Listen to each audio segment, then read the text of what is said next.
तीन भुवन में सार वीतराग विज्ञानता शिवस्वरूप शिवकार नमो त्रियोग समारिके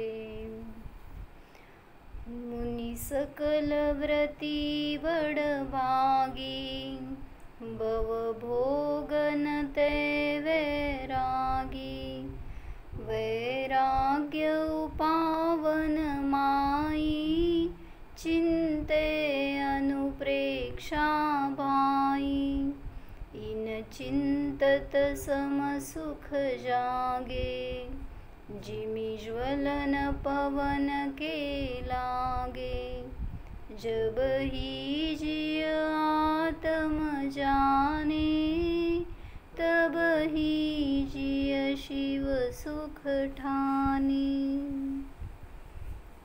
जय बोलो समस्त भावलिंगी मुनिराजों की जय।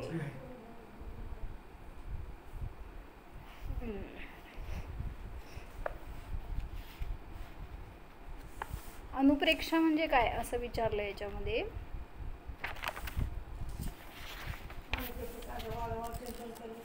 हां, तर अनुप्रेक्षा शब्द येतो ना, 12 अनुप्रेक्षा, भावना म्हणा, तर त्यासाठी थोडंसं इथे चिंतन सांगितलंय त्यांनी की गाय असती ना ती काय करती, रवंथ करती, म्हणजे काय असतं, हां, ते फक्त गायीमध्येच ती विशेषता आहे असं सांगितलं मामा। काय, ती अनेक प्रकारच्या वनस्पती खाती, एका वेळी खाती, पण ते खाल्लेलं जे असतं ना ते ती इतर लिहिलेलं वाचते मी। गायीची एक विशेषता असते, तसे तर जितके शाकाहारी पशु आहेत त्या सर्वांचीच विशेषता असते, पण विशेषतः ती गायीची आहे असे समजले जाते। ती आधी आपले भोजन खात जाते, तिच्या गळ्यामध्ये एक विशिष्ट व्यवस्था असते जिथे ती आपले भोजन गोळा करून ठेवीत असते। गाय एकाच ठिकाणाहून सगळा चारा खात नाही। तुम्ही एकाच डिशवर बसणार आणि सगळा ताव मारणार, पण तिला सगळी जमीन म्हणजे डिश आहे तिच्यासाठी एक, वेगवेगळे डिश रोज असते जिथे ती एकाच ठिकाणाहून चारा खात नाही। बरीचशी झाडे असतील तर प्रत्येकाचा थोडा थोडा भाग ती घेत असते, हा तिचा स्वभाव आहे। मुळासकट खायचा स्वभाव नसतो गाईचा। गाईच्या अशा प्रकारच्या चारा घेण्याच्या पद्धतीस गोचरी असे म्हणतात। मुनिजनांसाठी ही अशाच प्रकारची आहार प्रक्रिया सांगितली आहे। मुनींच्या आहाराला नावं दिली आहेत ना वेगळी। काय सांगा, 5 नावं काय मुनी आहार करतात त्या चर्येचं, गोचरी वृत्तीने करतात। म्हणजे जसं गाय, कोण चारा देत आहे, आपले आहेत का परके आहेत, चांगले आहेत का वाईट आहेत, कोणाला बघत नाही, बस चारा आहे ते खाणं। तसं मुनिराज आहार कसा घेतात, कोण देत आहे आपल्या करपात्रामध्ये, स्त्री आहे का पुरुष आहे, घरातले आहेत का बाहेरचे आहेत, काय प्रयोजन नाही आहे, श्रीमंत आहे का गरीब आहे, जस्ट हातामध्ये जे पडणार ते शोधन करून ग्रहण करणार, त्याला म्हटलं गोचरी वृत्ती। दुसरं सांगा 5 प्रकार कुठले, हे वाचायचं आपण, भगवती आराधना आहे ना ते वाचा, त्याच्यामधून सगळे आपल्याला फक्त मुनींची साधना कशी असती हे समजते, त्याच्यावरून आपल्याला मुनिदशा घ्यायची आहे ना। तर एक संस्कार आपण घरामध्ये राहून पण कसं वाचन करून आपण आपल्या आचर्यामध्ये सुधारणा करू शकतो। घेत नाही आहे मुनिदशा पण तरी सुद्धा आपल्या पण वृत्तीमध्ये तसं असेल तर चांगलं आहे ना, म्हणजे इष्टनिष्ठ भाव होणार नाही, आकुलता होणार नाही, बरोबर। गोचरी वृत्ती। दुसरं सांगितलं भ्रामरी वृत्ती, म्हणजे काय, म्हणजे काय, हां, इजा करू देत नाही। ज्या फुलातनं तो गंध मध घेतो ना, तर तेव्हा त्या फुलाला न इजा करता ते प्राशन करतो। तसं मुनिराज जेव्हा आहार करणार तर समोरच्या श्रावकांना किंवा इतरांना कुठलाही त्रास न हो असं ते ग्रहण करतात। ह्याला म्हणलं म्हणा भ्रामरी वृत्ती। पहिली गोचरी वृत्ती, भ्रामरी वृत्ती। तिसरं गर्तपूरण, म्हणजे काय, जसं खड्डा केलाय तर तो भरायचा आहे तर खड्डा भरायला काय सोनं चांदी आणून घालत नाही आपण, काय पैसा अडका धन वगैरे ते नाही घालणार, काय असेल ते घालायचं आणि भरायचं आहे. साधा खड्डा आहे, फक्त बुजवायचं कार्य करायचं आहे आपल्याला. काय काय घालणार त्यात? दगड माती एवढंच घालतो. तसं सांगितलं मुनींना हा खड्डा आहे पोटाचा म्हणून तो भरायचा आहे फक्त. त्याच्यामध्ये चांगलंच पाहिजे, टेस्टी पाहिजे, यांनीच केलेलं पाहिजे, काहीही अपेक्षा नसते. त्याला म्हणायचं गर्त पुरण. गर्त म्हणजे खड्डा. खड्डा भरायचं कार्य करतात, ह्याला म्हटलं जातं मुनींची आहारचर्या. म्हणजे खड्डा भरायप्रमाणे ते करतात. सांगा मा 3. भ्रामरी, गर्त पुरण, गर्त पुरण वृत्ती. 3. 4 अक्षम रक्षण म्हणलं ना, म्हणजे काय, जसं ते चाक असतं बैलगाडीचं वगैरे चाक असतं ना, ते चालायला जर प्रॉब्लेम यायला लागला तर त्याच्यामध्ये तुम्ही काय करता? वंगण घालता. काय चाक चांगलं चालावं म्हणून त्याच्यामध्ये आपण ऑइल घालतो ना, काय तर मामा, वंगण. हां, तसं सांगितलं. ते जर वंगण घातलं तर ते चाक चांगलं चालतं. मग ते कार्य करत राहणार, ते गाडी म्हणा चाक म्हणा. तसं म्हटलं ह्या शरीराचं चाक चालावं म्हणून त्यात फक्त भरायचं कार्य करायचं आहे. काहीही भरा, ते चांगलं असू दे वाईट, म्हणजे शोधन करून शुद्धच, पण ते टेस्टी झालंय नाही झालं, नीरस आहे सरस आहे, काही नाही बघणार. फक्त आवश्यक आहे ना शरीराला म्हणून घालणार आहे. मग ह्याला म्हणायचं अक्षम रक्षण. अजून एक 4 5 काय काय सांगितले? 4 गोचरी वृत्ती, भ्रामरी वृत्ती, गर्त पुरण, अक्षम रक्षण आणि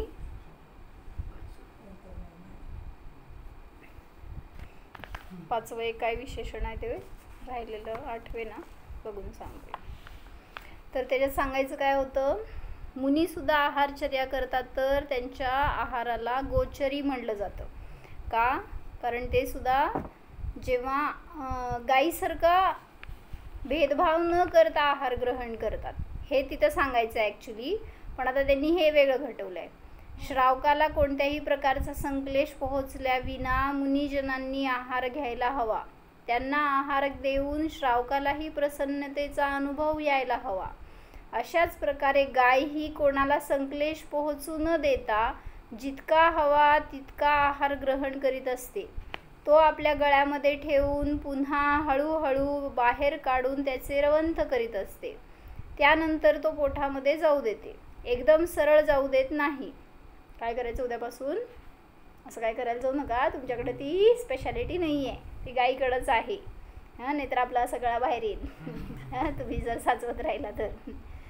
गाईच्या अशा प्रकारच्या खाण्याच्या चावण्याच्या प्रक्रियेस रवंथ असे म्हणतात. अनुप्रेक्षा किंवा भावना ही अशाच प्रकारे रवंथ करण्याची क्रिया आहे. म्हणजे ती गाय खाल्लेल्याचं रवंथ करते. आपल्याला जो विषय ज्ञानात घेतलाय त्या विषयाचं रवंथ करायचं आहे.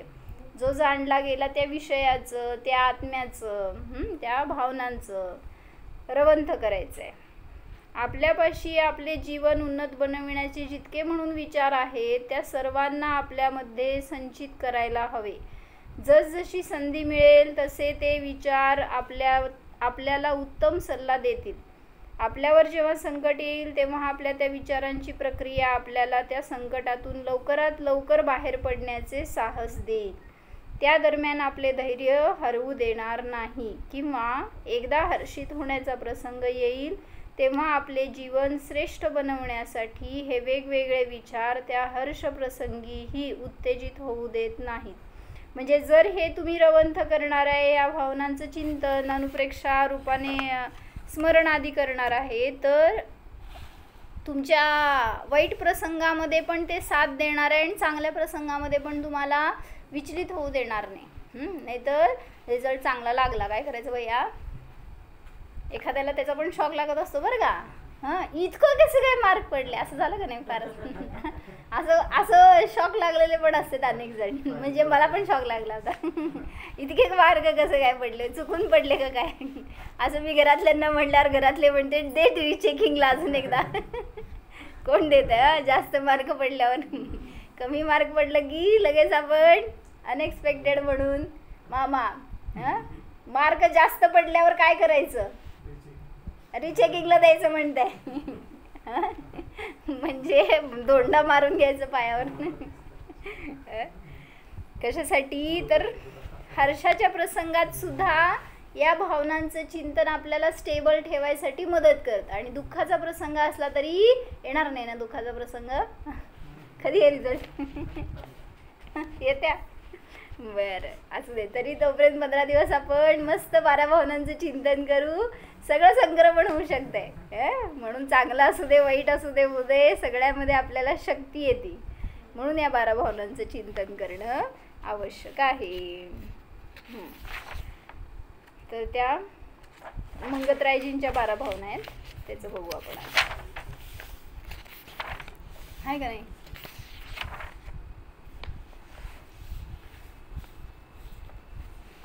बोधी दुर्लभ भावना चालू आहे मा. काय सांगितलं त्याच्यामध्ये, कुठली पर्याय मिळाली आपल्याला ती, आज मनुष्य पर्याय मिळाली आहे, तर सगळ्यात दुर्लभ पर्याय आहे ती मिळाली आहे. मग त्याचा आपण कसा वापर करतोय, कसा करायला पाहिजे.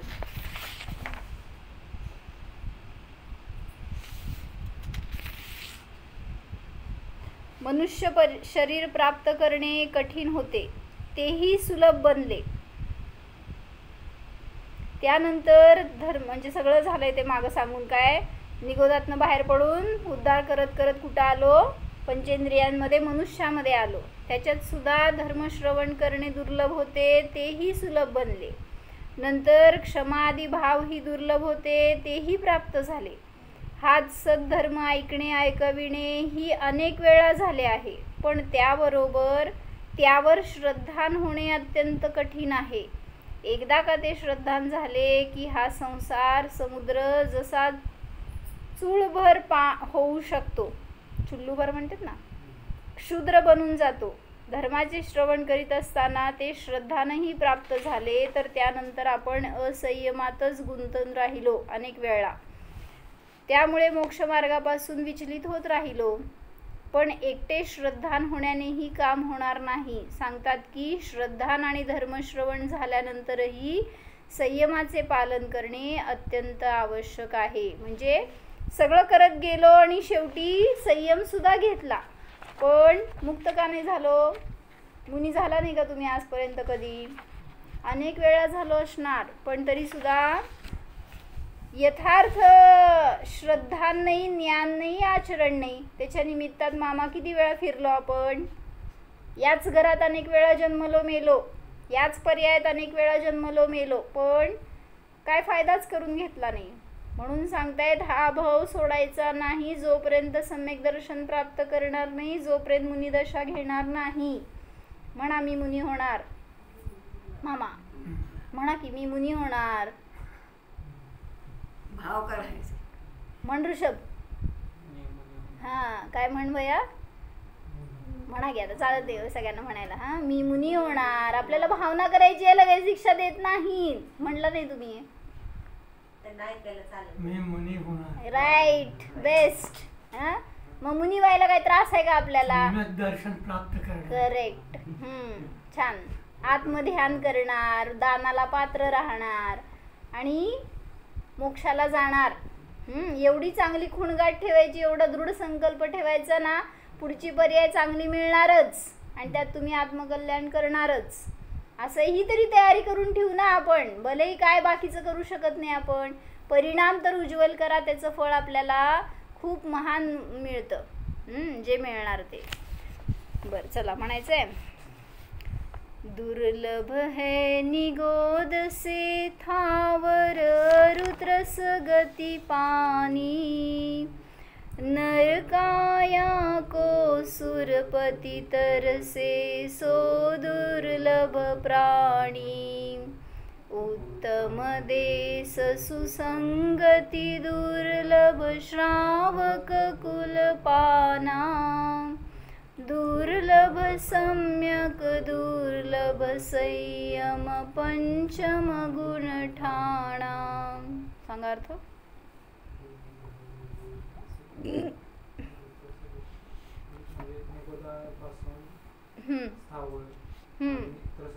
म्हणजे सगळी जर्नी सांगायला लागलेत. काय दुर्लभ आहे सांग पारस. काय काय दुर्लभ आहे, कशातून कशात आलो आणि काय काय प्राप्त केलं आपण. निगोदातून स्थावर झालो हे दुर्लभ. स्थावर म्हणजे कोण कोण कोण. पृथ्वी काईक जलकाईक. बोल की भैया.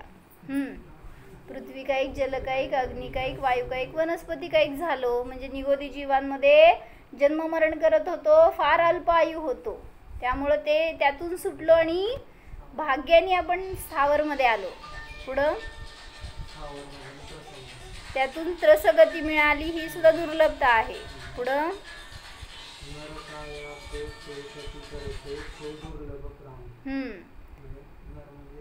मनुष्याची शरीर मिळण्यासाठी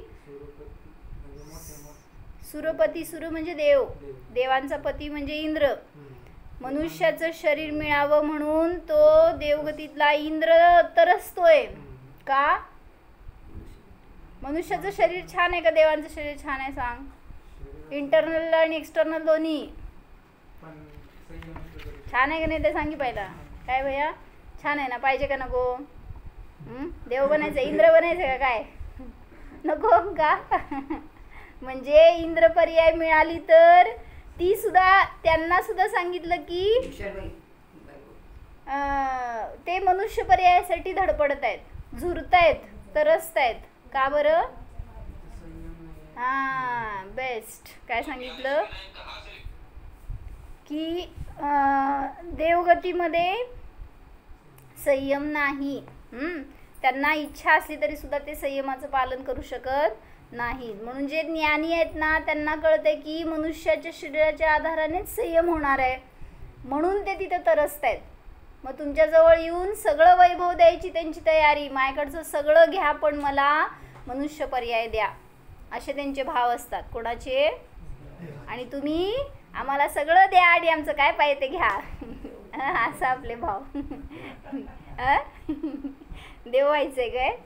तथास्तु म्हणतीला देव लगेच असं म्हणत असते. एक स्टोरी सांगत होते आम्हा तथास्तुची. तुम्हाला काय पाहिजे ते मिळणार, मग तथास्तु म्हणणार. शेवटी ती स्त्री थकली आणि म्हणली बास, कारण राक्षस झाली होती तोपर्यंत ती. चला काय सांगत होते मग. नरकाया को सुरपती तरसे. मागत त्यांना पण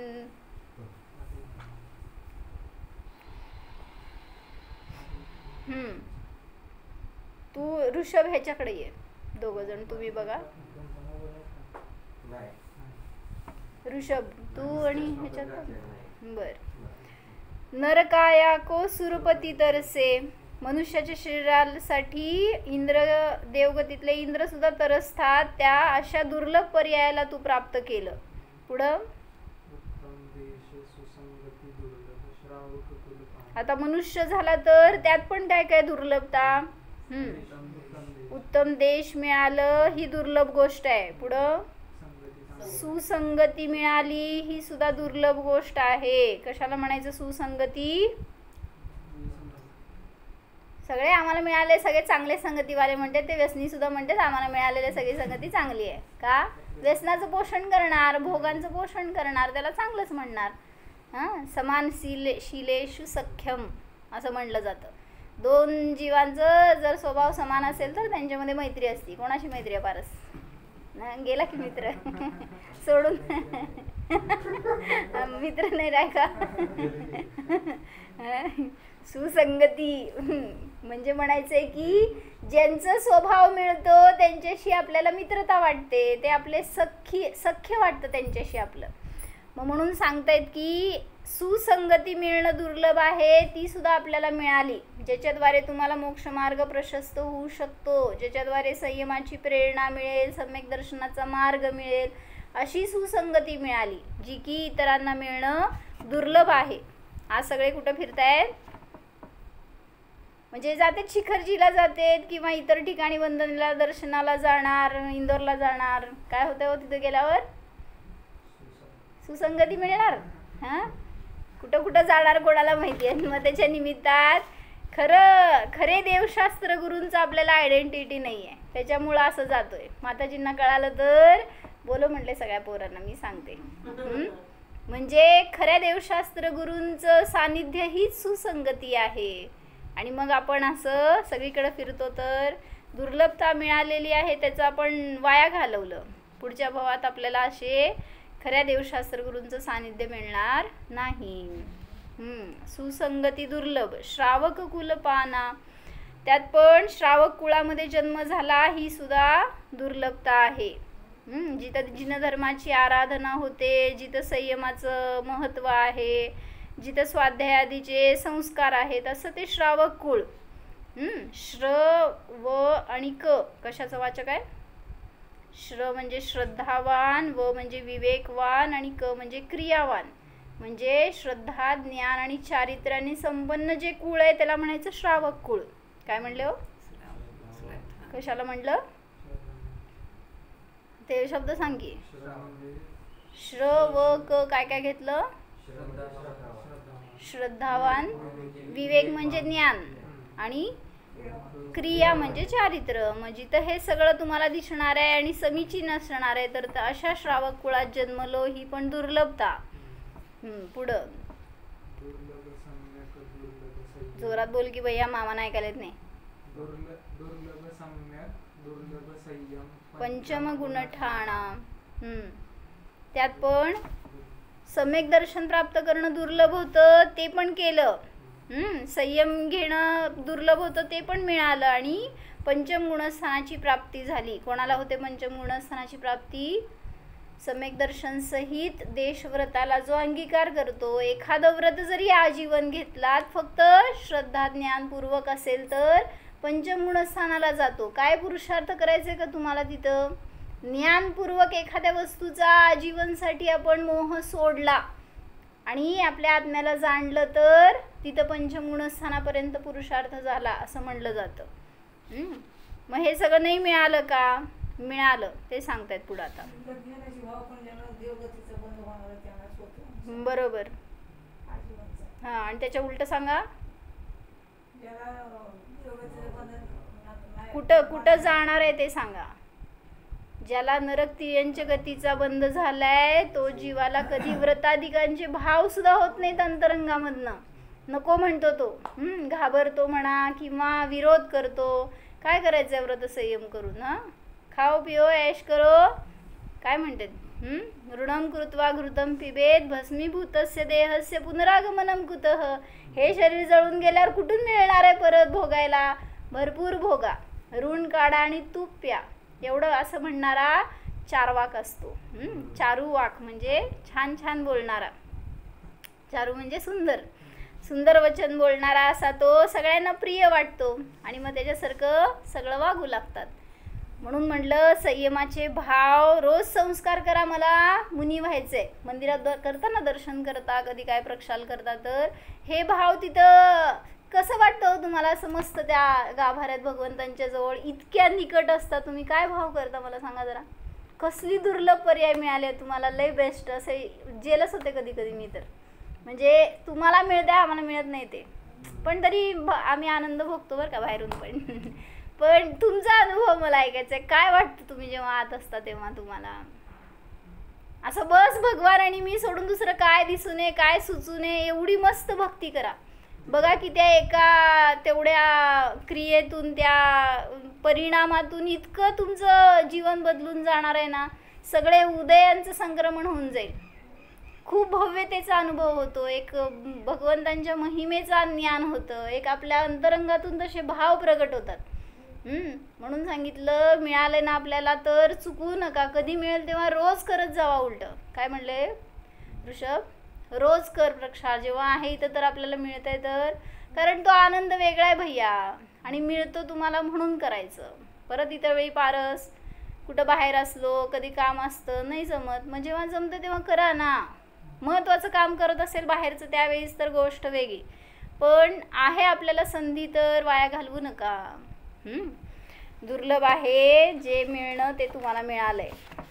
पुढं दुर्लभ रत्नत्रय आराधन दीक्षा का धरना, दुर्लभ मुनिवर को व्रत पालन शुद्ध भाव करना, दुर्लभ ते दुर्लभ है चेतन बोधि ज्ञान पावे,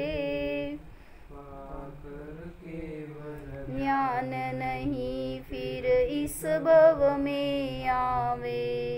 किती छान सांगितलं.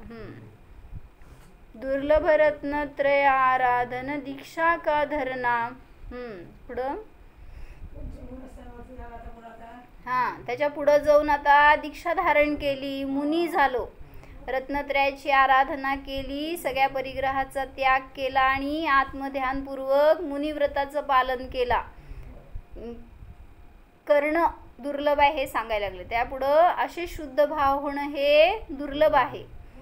म्हणजे तुम्हाला मिळालेलं बास आहे, सफिशियंट आहे वाटतंय ना, तर ते सांगतायत पुढची स्टेप किती दुर्लभ आहे. म्हणजे मला आज हे सगळं मिळालंय तर मी काय म्हणायचं, सॅटिस्फाईड आहे मी, बास सगळं मिळालं की मला काय नाही मिळालं. अजून हे शेवटच्या स्टेपपर्यंत तुम्हाला काहीच मिळालं नाही असं म्हणावं लागेल. केवळ ज्ञान मिळालं का हो, मुनिदशा मिळाली का, मोक्ष मिळाला का. मग जोपर्यंत मोक्ष नाही मिळत तोपर्यंत अजून आपण अधुरेच आहोत. हे सगळं दुर्लभ आहे. पुढं तर मुनिव्रताचं पालन करणं, शुद्ध भाव करणं हे दुर्लभ आहे. दुर्लभ ते दुर्लभ है चेतन बोधी ज्ञान पावे. म्हणजे बोधी म्हणजेच ज्ञान म्हणा, बोधी म्हणा. तर हे जीवा तुला बोधीची प्राप्ती होणं, ज्ञानाचं ज्ञान होणं दुर्लभ आहे.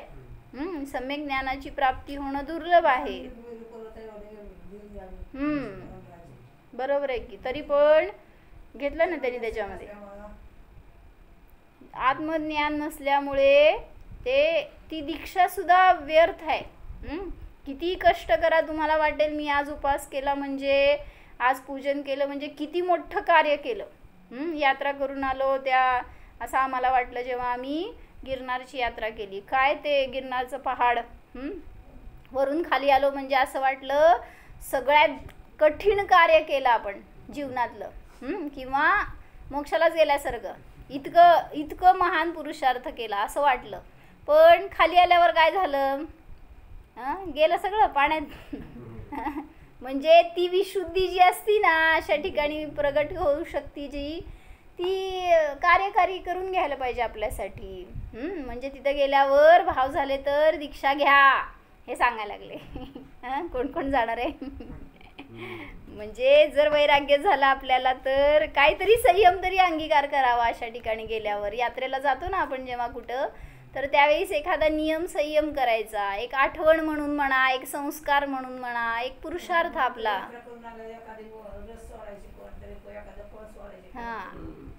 आता सोडायचं नाही, काय घ्यायचं, आता काय घ्यायचं, एक पुढं घ्यायचे आता नियम संयम. पहिल्यांदा त्याच्या आधी सम्यक दर्शन प्राप्त करायचं. तर हे जीवा बोधीची प्राप्ती करणं पुढं अजून दुर्लभ आहे. ते प्राप्त केल्यावर पाकर केवल ज्ञान नाही फिर इस भव में आवे. बोला. एकदा केवल ज्ञानाची प्राप्ती झाली तर पुन्हा या भवामध्ये तू फिरणार नाही. फक्त तेवढंच करा हो. काय करायचंय, फक्त केवल ज्ञान प्राप्त करायचं. पारस किती सोपं आहे, किती अवघड आहे. नाही आहे का, सोपं आहे म्हणायचं, सगळं सोपं आहे म्हणायचं. तसं काल जितूबाईंनी फोनवर बोललं, मान ना काय झालं, पाय दुखले का काय असं म्हणलं वाटतं. म्हटलं त्याचं चिंतन काय करायचं, सारखं सारखं काही होत नाही हे चिंतन करायचं. किंवा माझं सगळं छान आहे हे म्हणायचं. तुमची दृष्टी कुठं जाते हो, सारखं मग शरीरामध्ये जाते. आपल्याला आत्म्यात दृष्टी ठेवायची आहे. मग हेच सांगतात तिथं पण, केवल ज्ञान होणार का, होणार. माझ्यात आहे ते, बाहेरून थोडी येणार आहे. होणार मग प्राप्त तर, कधी का होईना. हां बरोबर आहे. केवल ज्ञान शरीरात नाही आहे, आत्म्यात आहे. तुम्ही कुठं बसलाय, शरीरात.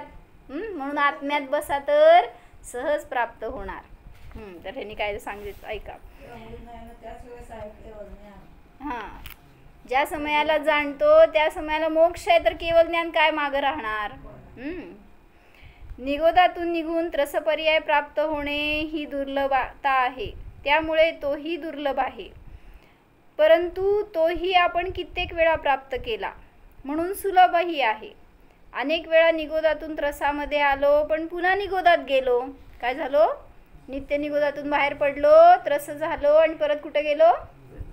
इतर निगोदी झालो. काय म्हणायचं? इतर निगोदी म्हणजे फिरून इकडून तिकडून पुन्हा निगोदात जाणाऱ्या जीवाला म्हणायचं इतर निगोदी, जो बाहेर पडून आत गेलाय पुन्हा. याच्या आधी आपण मनुष्य पर्यायही अनेकानेक वेळा प्राप्त केला आहे, पण तो केवळ आपली इच्छा आहे म्हणून प्राप्त होत नाही, त्यामुळे हा दुर्लभ आहे. कोणाला इच्छा नाही आहे हो सगळं चांगलं मिळावं, पण इच्छा झाली म्हणून मिळणार आहे का? तुम्हाला आज पण संयोग बाहेरचा दिसला जर चांगला, तर कोणाचं शरीर चांगलं, कोणाचा संयोग चांगला, घर चांगलं, वैभव चांगलं, हे बघून मला असं मिळावं हे भाव केल्यावर मिळणार आहे का? म्हणून सांगायला नुसती भावना नाही करायची आहे. इच्छा झाली म्हणून त्याची प्राप्ती होते असं नाही, दुर्लभ गोष्टी असतात ते. हे सगळे संयोग आपल्याला कित्येक वेळा प्राप्त झालेले आहेत, त्यामुळे फार दुर्लभही नाहीत. पण हे संयोग केवळ आपल्याला हवे म्हणून प्राप्त होत नाहीत, म्हणून दुर्लभही आहेत. म्हणजे त्याच गोष्टीला दुर्लभ पण सांगतायत आणि सुलभ पण सांगतायत. कुठल्या अपेक्षेने तेवढं समजून घ्यायचं. त्यामुळे निगोदातून त्रस पर्यायाची प्राप्ती दुर्लभ सांगितली, परंतु खरे तर ती दुर्लभही नाही. दुर्लभ तर केवळ ज्ञान आहे, दुर्लभ तर बोधी आहे. मुनी बनणेही सोपे आहे. सोपे आहे का अवघड आहे? सगळ्याला नाही म्हणते भैया, सगळं सोपं आहे आपल्यासाठी, काय अवघड नाही आहे. संसार करणं सोपं आहे का अवघड आहे? मामा मामा म्यूट. संसार सोपा आहे का अवघड आहे एवढंच विचारले, सोडा म्हणे ना तुम्हाला. सोपा आहे, संसार सोडणं सोपं आहे, संसार करणं लय अवघड आहे. म्हणून सांगतायत मुनी बनणं सोपं आहे. ऋषभ म्हण, मुनी बनणं खूप सोपं आहे, पण अभ्यास करणं किती अवघड आहे सांग बघू. आता किती मोठं टार्गेट आहे पुढं आपल्याला, किती कॉम्पिटिशन आहे. कुठं जायचं आणि खस्ता खाते, राहायची टेन्शन, शिकायचं टेन्शन, पास व्हायचं टेन्शन, किती टेन्शन लाईफ आहे. आत्ता मुनी दशा घे, बस सगळं टेन्शन संपलं. परंतु शुद्ध भाव करणे अत्यंत अवघड आहे. मुनिव्रत पालन करणे दुर्लभ आहे हे ठीक आहे, पण मुनिव्रताचे पालन करणे ही फार दुर्लभ नाही. शुद्ध भाव करणे आणि त्यानंतर समाधीची प्राप्ती करून केवळ ज्ञान प्राप्त करणे हे खरेच दुर्लभ आहे. काय काय? मुनिदशा प्राप्त करून समाधी मरण साधणं म्हणजे सम्यक दर्शन प्राप्त करून समाधी साधून केवळ ज्ञानाची प्राप्ती करणं दुर्लभ आहे. क्रमाक्रमाने अशा प्रकारे दुर्लभता सांगितली गेली आहे, आणि ज्या गोष्टी आपल्या मनास अनुकूल अशा घडत नाहीत त्या आपल्याला हव्या तशा घडत नाहीत म्हणून दुर्लभ आहेत, परंतु त्या दुर्लभही नाहीत. ह्या गोष्टीचेही आपल्याला भान ठेवायला हवे. वस्तुतः रत्नत्रय आणि केवळ ज्ञानच दुर्लभ आहेत, जे आजपर्यंत आपल्याला कधीही प्राप्त झालं नाही. मागं जे जे सगळं सांगितलं ना दुर्लभ दुर्लभ, सगळ्याची प्राप्ती झाली, पण या दोन गोष्टी नाही मिळाल्या. काय? केवळ ज्ञान आणि रत्नत्रय, सम्यक दर्शन, बोधी. ही गोष्ट आपल्या मनात निरंतर वास करून राहायला हवी. नाहीतर आपण लहान सहान गोष्टी प्राप्त झाल्या तरी संतुष्ट होत असतो. बास भरपूर आहे, बघा ना मला हे मिळाले ते मिळाले, आणखी काय हवे आपल्याला. आणि हो, बऱ्याच वेळा असेही वाटते की पुरे आता, पण बोलून मात्र दाखवित नाही. आज सकाळी उठून 5 वेळा माळ फिरवली. किती वेळा? होय. नंतर आंघोळ पांघोळ करून मंदिरात आलो, भगवंतांची पूजा केली. कोणाचं सांगायला लागलेत? कोण कोण होता आज? सगळ्यांचं. नंतर महाराजींचे प्रवचन, माताजींचे प्रवचन ऐकले. मग आपल्याला आणखी काय पाहिजे? बस एवढं केलं की आम्ही आता आणखी कुठंपर्यंत करायचे आम्ही, असे वाटू लागते की इतके तर केले. किती केलं विशाल भैया? सगळं आज रविवार पूर्ण मी त्यात सार्थक केला. पण भैया इतक्यानेच आपण संतुष्ट होता कामा नये. हे सगळे काही आपण अनेक वेळा केले आहे, एव्हरी संडे. या सगळ्या बाह्य क्रिया आपण अनेक वेळा पुन्हा पुन्हा केल्या आहेत, पण एवढ्यानेही आपले काम होणार नाही. जोपर्यंत अंतरंगात वितरागता प्राप्त करणार नाही तोपर्यंत आपल्याला त्या केवल ज्ञानाची प्राप्ती होणार नाही, जे खरोखरच दुर्लभ आहे. त्या वितराग भावाने प्राप्त होणारे केवल ज्ञान साक्षात दुर्लभ आहे. त्याशिवाय बाकीच्या सगळ्या गोष्टी फारशा दुर्लभ नाहीत. म्हणून सांगितलं, धडपड करायची तर कशासाठी करा? एकतर स्वतःचं वेदन करण्यासाठी आणि त्यापूर्वक मुनिदशा अंगीकार करण्यासाठी, मोक्षाला जाण्यासाठी. सगळा पुरुषार्थ ह्याच्यासाठी पाहिजे आपल्याला, कारण ही गोष्ट अजून आपल्याला आजपर्यंत कधीही प्राप्त झाली नव्हती नाही. म्हणून काय दुर्लभ आहे ह्याचा निर्णय करा. तर हे जीवन मिळालं, हे भाव मिळाला, ही पर्याय मिळाली, त्याचं सार्थक करू शकणार. अन्यथा असंच पुन्हा पुन्हा अनेक शरीरांमध्ये भरकटत राहणार. नुसतं विचार करा, आत्ता या क्षणाला तुमचं मरण आलं, कुठं जन्मणार पारस? तिथंच मुंगी असती ना, त्यासल्या शरीरामध्ये जाऊन जन्मू शकतो. किती भयंकर स्थिती. विचार कर की आत्ता इथं मुंग्या आहेत, त्यांना काय कळतंय मी हे सांगतेय? हे कानावर शब्द, तर त्यांना कानच नाही आहे, कर्णेंद्रिय. मग काय त्यांचा लाभ होणार सांग? म्हणजे कोणी जीव आपल्याच परिणामांनी स्वतःला पंचेंद्रियातनं काढून अशा विकलत्रयांमध्ये घालवतोय, निगोदी जीवांमध्ये घालवतोय. वाचताना आपल्याला काय लय विशेषता वाटत नाही, पण विचार करून बघा ना, मी माझ्या स्वतःचा घात कसा केला. चांगलं वस्तू मिळाल्या, सगळं शरीर चांगलं मिळालं, बुद्धी मिळाली, पण कसं वेस्ट घालत गेलो मी. असं काल एक व्हिडिओ आलं होतं की त्यात सांगितलं, एक मुलगा त्या मोबाईलच्या अधीन झालेला आणि सारखं सतत ते मोबाईल बघायचं. काय त्याच्यावर बोलत असेल का काय करत असेल माहीत नाही, पण त्याचं इतकं त्याच्यावर इफेक्ट झालाय. काय म्हणते ते, व्हायरस कसं जात असते? होय का? तो किती मोठा मुलगा होता आणि ते गेम खेळणार असतात का? हो, ऐकलंय मी, निश्चय पण खेळतंय म्हणून.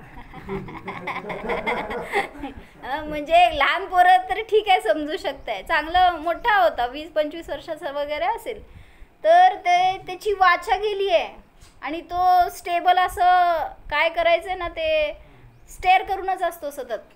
म्हणजे काय म्हणायचं, असं सगळ्यांशी बघणं, हलणं फिरणं सगळं बंद झालंय त्याचं. आणि त्याला सगळं करतो तो आपल्या आपल्या वेळेवर, जेवणं खाणं करणं, झोपणं उठणं चालणं सगळं करतो, पण कोणाच्यात कशात नाही, अशी त्याची नजर पण स्थिर आहे. काय झालं, त्याला काहीही बोला, तो एक शब्दही बोलत नाही, एक्सप्रेशन्सच नाही राहिले, त्याला इमोशन्स नाही राहिले. म्हणजे अंतरंगात असतील पण एक्सप्रेस नाही करू शकत. असं काय केलं, स्वतःहून घात काय केला. मनुष्य पर्याय मिळाली, बुद्धी मिळाली, पण अशी वेस्ट घातली, त्यांनीच घातली. आपण वेगळ्या पद्धतीने घालवतोय. आपण पण असली पर्याय अनेक वेळा मिळवली, चांगली पर्याय मिळवून त्याचं वेस्ट करण्याचं कार्य अनेक वेळा केलंय. म्हणून सांगतायत की आता मिळालाय हा भाव, तर काय करायचं मामा? आत्मकल्याणच करणार, मोक्षाचाच पुरुषार्थ करणार. कोणाच्यामध्ये मला आसक्ती, रागद्वेष, मोह, कषाय, विभाव न हो, कोणाच्या विषयी मला आकुलता न हो, इतके रोज संस्कार करा. विशाल भैया, काय त्या मुलांचं, त्या सुनांचं, त्या घराचं, दुकानाचं आकुलता नको आपल्या ज्ञानामध्ये. म्हणजे हे संस्कार तुटणं अवघड असतंय. करणार की सगळं व्यापार धंदा करणार तुम्ही, पण अटॅचमेंट नको त्याच्याशी. तर ते सुटताना आपल्याला त्रास होणार नाही. असं ओम जाणणार आहे, ज्ञान आनंद स्वरूप आहे, केवल ज्ञान स्वरूप आहे. ओम विसर्जन. नमो